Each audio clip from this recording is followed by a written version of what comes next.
In this unit, we're going to be talking about inhibition. And inhibitors are molecules that compete with substrates for an enzyme's active site. So they can do this in a couple of different ways. They can either sit in the substrate's active site or in the enzyme's active site and block it so that the enzyme and the substrate can't interact with each other, or they can attach to the enzyme somewhere outside of the active site, but by doing that, they actually change the shape of the active site so it doesn't work.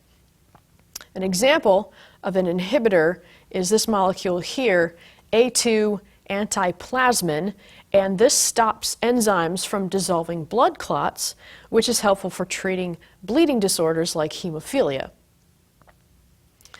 So an enzyme activity is actually also inhibited when the shape of the enzyme is changed in some fashion so that it doesn't work like it's supposed to.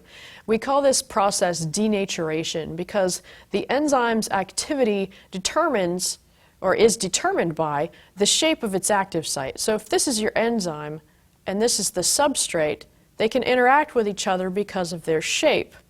But if we were to change the shape of the active site so that it looked more like this, the same substrate can't interact. And so things like temperature and pH in the environment can denature enzymes, and there are various other chemicals and things in the environment that can also change or denature the shape of an enzyme. Regulation is when a cell controls the action of its own enzymes, and there are two common ways that cells can do this. One of them is when the product of the reaction inhibits the enzyme. So the reaction slows down as the product increases. This is an example of negative feedback, which we'll talk about again later when we get to homeostasis. So one example is the production of the energy molecule ATP. So as ATP is produced, the increase in production actually causes a decrease in production later. So let's look at a diagram of an example of this. So here's your enzyme and your substrate. Here's the enzyme-substrate complex. And so as this interaction progresses, the enzyme eventually leads to the production of this molecule here.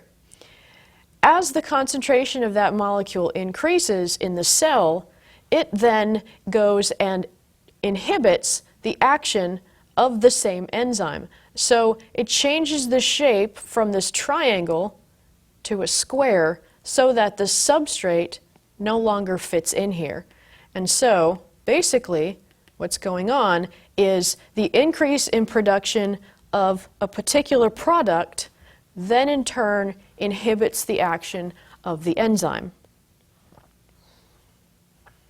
So another method that a cell can regulate its enzyme activity is if a regulator molecule controls the shape of the enzyme's active site.